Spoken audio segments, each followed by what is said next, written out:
Hello students, chapter 6 life processes में हम लोग पढ़ रहे थे ट्रांसपोर्टेशन में हम लोग पढ़ रहे थे transportation in plants. Transportation in plants में लास्ट क्लास में हम लोगों ने पढ़ा था transportation of water and mineral in plants. इसमें हमने पढ़ा था कि वाटर और मिनरल के ट्रांसपोर्टेशन में जाइलम टिश्यू हेल्प करता है। जाइलम टिश्यू की हेल्प से वाटर जो है वो रूट से प्लांट्स के डिफरेंट पार्ट तक पहुंचता है, जिसमें हमने 2 स्ट्रैटेजीज पढ़ी थी, root pressure and transpiration pull. आज हम पढ़ेंगे कि लीव्स में जो फूड बनता है वो फूड प्लांट्स के डिफरेंट पार्ट में कैसे पहुंचता है। तो प्लांट्स, आपको मालूम है कि फूड जो लीफ में बनता है फोटोसिंथेसिस की प्रोसेस से ये फूड बनता है। लीव्स में ये फूड क्यों बन रहा है ये आपको मालूम है कि फोटोसिंथेसिस की प्रोसेस जो है वो क्लोरोफिल कंटेनिंग पार्ट में होती है, और लीव्स में आपको मालूम है कि क्लोरोप्लास्ट प्रेजेंट होता है जिसमें होता है क्लोरोफिल। तो लीव्स में जो फूड बनता है वो प्लांट्स के डिफरेंट पार्ट्स में पहुंचता है। क्या होता है कि जब लीव्स में फूड बनता है और ये फूड बहुत एक्सेस में बनता है तो ये फूड क्या होता है, स्टोर हो जाता है। ये फूड कहाँ पर स्टोर होता है, ये फूड स्टोर हो जाएगा प्लांट्स की रूट में। जैसे आपने देखा कैरेट में फूड स्टोर होता है, रेडिश में फूड स्टोर हो जाता है। तब इस टाइम ये फूड जो है वो कहाँ से, ऊपर से नीचे की तरफ आ रहा है, यानी कि यहाँ पर फूड का फ्लो जो हो रहा है वो upper part two lower part हो रहा है। विंटर सीजन में या स्प्रिंग सीजन में, विंटर सीजन में आपको मालूम है कि जब सनलाइट बहुत ज्यादा नहीं होती है तब उस टाइम प्लांट्स को एनर्जी की जरूरत पड़ती है। तब क्या होता है कि यहाँ से जो फूड, इस पार्ट में जो फूड स्टोर था, ये फूड प्लांट के डिफरेंट पार्ट में पहुंचता है। कहाँ से फूड पहुंचेगा, रूट से डिफरेंट पार्ट में पहुंच जाएगा फूड। और पहले जब यहाँ पर लीव्स में एक्सेस में फूड बन रहा था वो फूड कहाँ पर स्टोर हो रहा था, रूट्स के अंदर स्टोर होता है।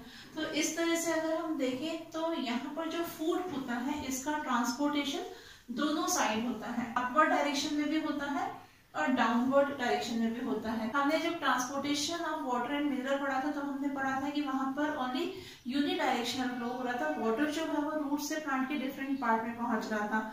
फूड का फ्लो दोनों डायरेक्शन में होता है, अपवर्ड डायरेक्शन में भी होता है और डाउनवर्ड डायरेक्शन में भी होता है।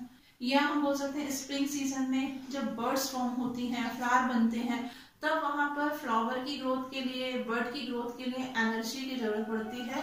तब क्या होता है कि ये जो फूड कहाँ पर स्टोर था, रूट्स के अंदर स्टोर था, वो फूड प्लांट्स के उन पार्ट्स में फ्लो करता है।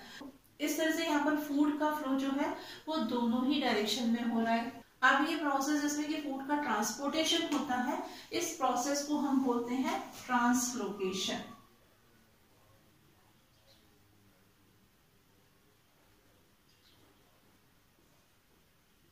Transportation of food in different part of plant is known as translocation. Food का डिफरेंट पार्ट में ट्रांसपोर्ट होना उसको हम बोलते हैं ट्रांसलोकेशन प्रोसेस।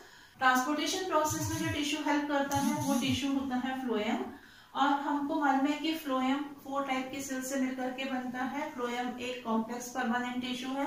4 टाइप की सेल्स होती हैं, sieve tubes, companion cells, phloem parenchyma and phloem fibre. यहाँ पर ये सीव ट्यूब्स बनी हुई हैं। आपको मालूम है कि ये लिविंग सेल्स होती हैं, और जाइलम जो रहता है जो वाटर और मिनरल को कंडक्ट करता है, इसकी सेल्स जो होती हैं वो डेड सेल्स होती हैं। और ये जो है ये है सीव ट्यूब्स। इस सीव ट्यूब्स में हम देखेंगे कि यहाँ पर बीच बीच में आपको परफोरेटेड प्लेट्स दिख रही हैं। यहाँ पर परफोरेटेड प्लेट्स हैं, इन प्लेट्स को हम बोलते हैं सीव प्लेट्स। और इन परफोरेटेड प्लेट की हेल्प से ही जो फूड होता है वो एक सेल से दूसरे सेल में ट्रांसफर होता है और प्लांट्स के डिफरेंट पार्ट में पहुंचता है। तो यहाँ पर जो ट्रांसलोकेशन की प्रोसेस हो रही है, ट्रांसलोकेशन की प्रोसेस को हम समझते हैं इस डायग्राम की हेल्प से। क्या होता है, यहाँ पर फ्लोएम में सीव ट्यूब्स है, यहाँ पर ये सीव ट्यूब बनी हुई है। इसके साथ में आपको मालूम है कि कंपेनियन सेल है। ये जो ब्लू कलर से ड्रॉ किया है ये सेल्स कौन सी है, कंपेनियन सेल है। इसमें एक सेल को लार्ज बनाया है आपको समझाने के लिए। यहाँ पर भी ये सेल भी कौन सी सेल है, कंपेनियन सेल ही है। इसको समझाने के लिए लार्ज साइज का कर दिया है। यहाँ पर ये सेल जो है ये रूट सेल है। ये क्या है, ये सीव ट्यूब है। इसको सीव ट्यूब्स क्यों कहा जाता है, क्योंकि यहाँ पर देखा है हमने कि सीव प्लेट्स प्रेजेंट होती हैं, और इन प्लेट्स में जो ये गैप बने हुए हैं इसी की हेल्प से फूड जो है वो एक सेल से दूसरे सेल में ट्रांसपोर्ट होता है। अब हम समझते हैं कि फ्लोएम की हेल्प से फूड जो है वो प्लांट्स के डिफरेंट पार्ट में किस तरह से ट्रांसपोर्ट होता है। यहाँ पर एक सेल जिसको हमने लीफ सेल बोला है, आपको मालूम है कि क्लोरोफिल कंटेनिंग ऑर्गन क्या है, प्लांट्स में लीफ होती है और फोटोसिंथेसिस की प्रोसेस कहाँ पर होती है, लीफ में होती है, क्योंकि लीफ में क्लोरोप्लास्ट प्रेजेंट होता है। यहाँ पर फोटोसिंथेसिस की प्रोसेस होगी तो यहाँ पर फूड बनेगा और जिस सेल से फूड ट्रांसपोर्ट हो रहा है, ट्रांसफर हो रहा है, इस सेल को हम सोर्स सेल भी बोलते हैं। और जिस जगह पर आकर के ये स्टोर होगा, जहां तक पहुंचेगा, उस सेल को हम बोलते हैं सिंक सेल। तो यहाँ पर रूट सेल जो है वो हमारी सिंक सेल है, मीन्स जो लीफ में फूड बना है, ये फूड यहाँ से होता हुआ कहाँ पर आएगा, रूट सेल के अंदर आकर के स्टोर होगा। तो लीफ सेल जो है वो हमारी सोर्स सेल है और रूट सेल जो है वो हमारी सिंक सेल है। अब ये प्रोसेस कैसे होती है हम समझते हैं। यहाँ पर जो लीफ सेल है जिसमें फोटोसिंथेसिस की प्रोसेस हो रही है, तो फोटोसिंथेसिस की प्रोसेस से यहाँ पर फूड का फॉर्मेशन होगा। लीव्स में जो फूड बनेगा वो सुक्रोज फॉर्म में है और ये सॉल्युबल फॉर्म में ट्रांसपोर्ट होता है प्लांट्स के अंदर। अब यहाँ पर जो फूड बनता है, यहाँ से फूड ट्रांसपोर्ट होता है, कहाँ पर ट्रांसपोर्ट होगा, यहाँ से फूड आएगा कंपेनियन सेल में, और अब ये फूड कंपेनियन सेल में आने के बाद में कहाँ पर आ जाएगा, ये आएगा फ्लोएम के सीव ट्यूब में। सीव ट्यूब में जब ये फूड आ रहा है, यहाँ पर ये फूड पार्टिकल्स यहाँ से यहाँ पर आ रहे हैं, तो इस टाइम सेल में एनर्जी की जरूरत पड़ती है, सेल की एनर्जी का यूज होता है। और आपको मालूम है कि ये एनर्जी जो है सेल के अंदर एटीपी के फॉर्म में होती है, और इस एटीपी का यूज होता है कि फूड जो है वो कंपेनियन सेल से कहां पर आएगा, इस सेल में आ जाएगा, सीव ट्यूब की इस सेल में आ जाएगा फूड। जब ये फूड यहां से अपलोड होता है, जब ये फूड कंपेनियन सेल से सीव ट्यूब में आया, इस सेल में आया सीव ट्यूब की, इसको हम बोलते हैं लोडिंग। तो यहाँ पर ये फर्स्ट प्रोसेस हो रही है, ये कौन सी प्रोसेस है, लोडिंग प्रोसेस है। क्या होता है लोडिंग, जब कंपेनियन सेल से फूड जो है वो सीव ट्यूब की सेल में आ जाएगा, इसको हम क्या बोलेंगे, लोडिंग बोलेंगे। अब यहाँ पर जब फूड पार्टिकल आ जाएंगे, फूड सुक्रोज के फॉर्म में इकट्ठा हो गया, ज्यादा फूड आ गया, तो उस टाइम क्या होता है कि यहाँ पर जाइलम की हेल्प से, आपको मालूम है कि जाइलम में वाटर जो है वो अपवर्ड डायरेक्शन में फ्लो करता है। यहाँ पर फूड इकट्ठा हो गया है, कलेक्ट हो गया है, तो इसका कंसंट्रेशन जो है वो क्या होगा, हाई हो जाएगा, क्योंकि सुक्रोज बहुत ज्यादा इकट्ठा हो गया है यहाँ पर। अब क्या होता है कि यहाँ से वाटर, जाइलम की जो सेल होती है, यहाँ से वाटर इस सेल के अंदर ट्रांसफर होगा। कौन सी प्रोसेस से, ऑस्मोसिस प्रोसेस से। आपको मालूम है कि ऑस्मोसिस क्या होता है, जिसमें वाटर मूव करता है from lower concentration to higher concentration. यहाँ पर वाटर था ज्यादा, यहाँ पर वाटर कम है, और जो सुक्रोज मॉलिक्यूल्स हैं वो बहुत ज्यादा होते हैं। तो वाटर जो है वो कहाँ से, जाइलम टिश्यू से, जाइलम की वेसल्स से ट्रांसफर हो जाएगा, कहाँ पर, इन सीव ट्यूब की सेल्स के अंदर। जब यहाँ पर वाटर एंटर कर रहा है तो उस टाइम क्या होगा कि यहाँ पर जो सेल है, सेल में हम देखेंगे कि सेल स्वेल हो जाएगी, क्योंकि यहाँ पर बहुत सारा वाटर और सुक्रोज मॉलिक्यूल्स जो है वो इकट्ठे हो गए हैं। वाटर के एंटर होने से क्या हुआ, यहाँ पर इस सेल का जो है ऑस्मोटिक प्रेशर जो होगा वो इंक्रीज हो जाएगा। सुक्रोज जो है वो सॉल्युबल फॉर्म में कहाँ पर आएगा, इस सेल में आएगा, इस सेल में आ जाएगा। यानी कि यहाँ पर ये सेल जो है फिर से अपनी नॉर्मल पोजीशन में आ जाएगी जब ये फूड पार्टिकल्स इस सेल में आ जाएंगे। इसके बाद में यहाँ पर ये इस सेल में आएगा, यहाँ से ये ट्रांसफर होगा इस सेल में। तो इस तरह से ये ट्रांसफर होते हुए कहाँ पर आएंगे, यहाँ से ट्रांसफर होंगे और फिर ये कंपेनियन सेल के अंदर पहुंचेंगे।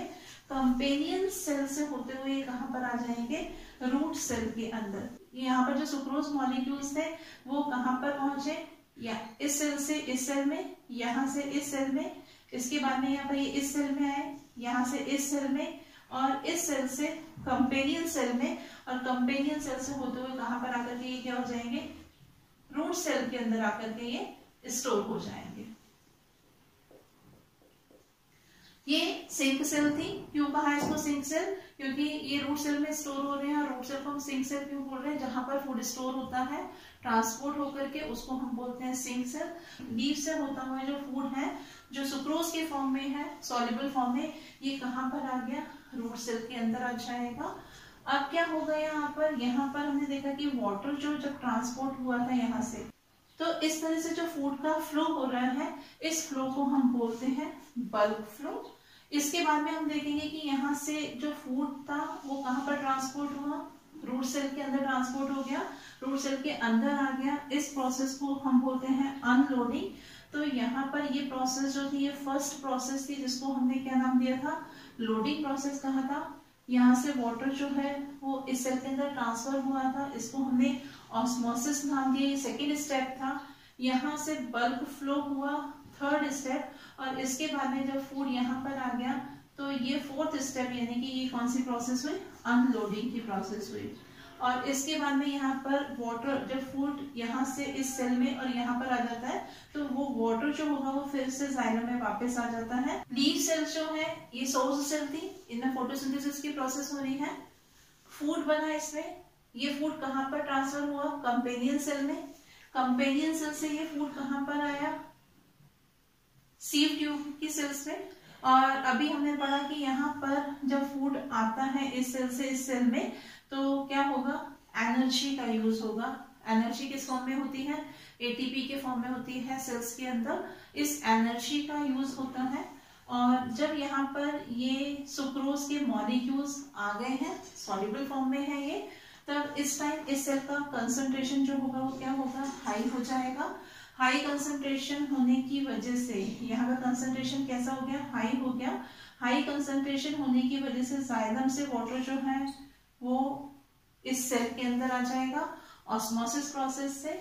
यहाँ पर जब वाटर एंटर करेगा, सुक्रोज मॉलिक्यूल है, तो क्या होगा? इस सेल का ऑस्मोटिक प्रेशर जो है वो इंक्रीज हो जाएगा। ऑस्मोटिक प्रेशर जब इंक्रीज होगा तो यहाँ से ये फूड सॉल्युबल फॉर्म में कहाँ पर एंटर करेगा? दूसरी सेल में आएगा। तो ये प्रोसेस इस सेल से होता हुआ फूड इस सेल में, यहाँ से फूड इस सेल में, इस सेल में, और फिर यहाँ कहाँ पर आएगा? ये आएगा कंपेनियन सेल से होता हुआ कहाँ पर स्टोर हो गया? ये रूट सेल के अंदर स्टोर हुआ, जो कि हमारी सिंक सेल थी। तो जब विंटर सीजन होता है, विंटर सीजन में सनलाइट कम होने की वजह से प्लांट के एरियल पार्ट को फूड की जरूरत पड़ती है, एनर्जी की जरूरत पड़ती है। तो इस पार्ट से फूड जो है वो अपवर्ड डायरेक्शन में फ्लो होता है। या स्प्रिंग सीजन में जब बर्ड्स लगती हैं, फ्लावर लगते हैं, आपने देखा है, तो उस टाइम उन पार्ट्स को एनर्जी की ज्यादा जरूरत होती है, तभी भी फूड जो होगा वो अपवर्ड डायरेक्शन में फ्लो होता है। तो इस तरह से फूड का ट्रांसलोकेशन डाउनवर्ड डायरेक्शन और अपवर्ड डायरेक्शन दोनों ही डायरेक्शन में होता है। और इस प्रोसेस में किसका यूज हो रहा है? एनर्जी का यूज हो रहा है, इसीलिए इस प्रोसेस को एक्टिव प्रोसेस बोला जाता है। फ्लोएम इस फूड का ट्रांसलोकेशन तो करता ही है, इसके अलावा ये एमिनो एसिड्स या दूसरे जो ऑर्गेनिक सब्सटेंसेस रहते हैं इनके ट्रांसपोर्टेशन में भी हेल्प करता है। तो इस तरह से हम देखेंगे कि यहाँ पर ये जो ट्रांसपोर्टेशन हो रहा था प्लांट्स में फूड के अंदर, इस प्रोसेस को हमने क्या नाम दिया? ट्रांसलोकेशन नाम दिया। ये किस टिश्यू की हेल्प से होता है? फ्लोएम टिश्यू की हेल्प से होता है। सीव ट्यूब और कंपेनियन सेल इस प्रोसेस में हेल्प करती है। इस प्रोसेस में एनर्जी का यूज हो रहा है और ट्रांसलोकेशन जो है वो दोनों ही डायरेक्शन में होता है, upward direction and downward direction में। तो इस तरह से हमारा ये टॉपिक ट्रांसपोर्टेशन आज कंप्लीट हुआ। इसमें हमने transportation in human being and transportation in plants को पढ़ा। नेक्स्ट क्लास में हम नया टॉपिक एक्सक्रीशन स्टार्ट करेंगे। Thank you.